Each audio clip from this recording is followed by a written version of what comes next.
سوال ہے کہ تمام مسلکوں کا کوئی امام ہوتا ہے تو اہل حدیث کا امام کون ہے؟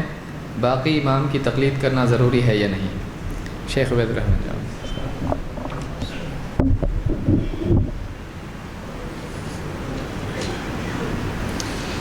امام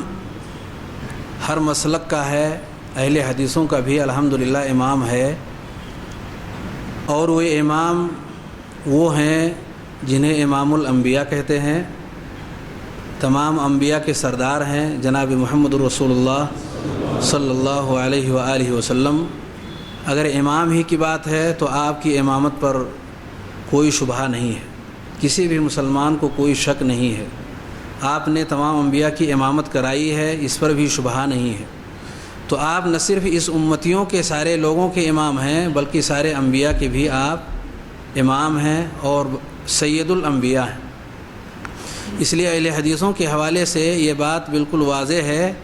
کہ ان کا امام سید الانبیاء ہیں جناب محمد رسول اللہ صلی اللہ علیہ وآلہ وسلم۔ باقی لوگوں کے جو ائمہ ہیں، میں یہ نہیں کہتا ہوں کہ ان ائمہ کو امام نہیں ماننا ہے، بلکہ اہل حدیث بھی ان سارے اماموں کو امام ہی مانتا ہے۔ یہ اور بات ہے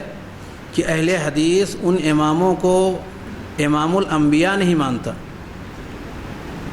جناب محمد رسول اللہ صلی اللہ علیہ وآلہ وسلم کے درجے میں انہیں نہیں کرتا،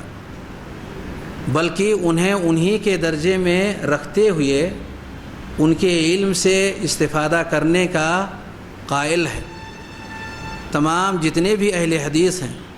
اہل حدیث کے جو ائمہ ہیں، اہل حدیث کے جو علماء ہیں، اہل حدیث کے مسلک سے جو لوگ بھی وابستہ ہیں، ان کا یہ عقیدہ ہے کہ جتنے بھی ائمہ گزرے ہیں ہر ایک کا نہ صرف احترام کیا جائے، ہر ایک کا نہ صرف یہ کہ ان کی عزت اور ان کی قدر کی جائے، بلکہ ان کی کتابوں سے اور ان کے فقہ و فتاووں سے اور ان کی جو بھی علمی میراث ہے اپنا میراث تسلیم کیا جائے۔ اس وقت تک آدمی کا علم پختہ اور ٹھوس اور مضبوط نہیں ہوگا جب تک کہ وہ علم چاروں طرف سے، جہاں بھی علم ہے ہر جگہ سے اس کو حاصل کرنے کی کوشش نہ کرے۔ اسی لیے امام شافعی رحمۃ اللہ علیہ امام احمد بن حنبل سے کہتے تھے کہ آپ کو حدیث کے بارے میں مجھ سے زیادہ جانکاری ہے، اگر آپ کے پاس حدیثیں ایسی آئیں جو کوفہ میں رہنے والے لوگوں کے پاس ہیں، بصرہ میں رہنے والے لوگوں کے پاس ہیں، بغداد میں رہنے والے لوگوں کے پاس ہیں، مصر میں رہنے والے لوگوں کے پاس ہیں، کہیں سے بھی وہ علم آپ کو حدیث کے حوالے سے اگر ملتا ہے تو آپ ہمیں اس کی خبر دیں تاکہ ہم اس سے استفادہ کریں۔ یہ ان ائمہ کا طریقہ تھا اور اہل حدیث انہی طریقوں پر قائم ہے۔ اس کا یہ معنی بھی نہیں ہے کہ ان ائمہ سے جو بھی چیزیں ہمیں ملیں اس کو ہر حال میں واجب التسلیم کرنا ہے، یعنی جیسے کہ امام الانبیاء سے جو چیزیں ملتی ہیں وما ينطق عن الهوى ان هو الا وحی یوحی، کہ جو کچھ بھی آپ جس حالت میں بھی آپ کی طرف سے کوئی چیز مل جائے تمام انسانوں کے لیے ضروری ہے کہ انہیں وہ مانیں اور اس کے مطابق اپنی زندگی کو ڈھالیں۔ یہ معاملہ صرف آپ کے لیے خاص ہے، آپ کے علاوہ کے لیے وہ معاملہ ہونا چاہیے جو کہ امام مالک رحمۃ اللہ علیہ نے فرمایا تھا کل یؤخذ من قولہ ویرد الا صاحب هذا القبر، ہر ایک سے لیا بھی جائے گا اور ہر ایک کا چھوڑا بھی جائے گا سوائے اس قبر والے یعنی نبی کریم صلی اللہ علیہ وآلہ وسلم کے۔ جو چیزیں حق کے موافق ہوں، کتاب و سنت کے موافق ہوں، انہیں لیا جائے گا۔ جو کتاب و سنت کے موافق نہ ہوں، اس کے مخالف ہوں، ایسی چیزوں کو رد کر دیا جائے گا، اسے لیا نہیں جائے گا۔ لیا اسے جائے گا جو قبر والے کے،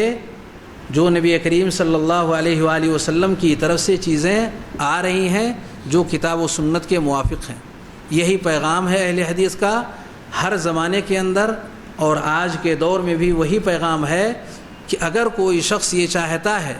کہ ہر طرح کی ضلالت سے، ہر طرح کی گمراہی سے، ہر طرح کے اختلافات سے اپنے آپ کو دور کر لے تو اس کے لیے صرف وہی طریقہ ہے جو آپ نے صحابہ کو دیا،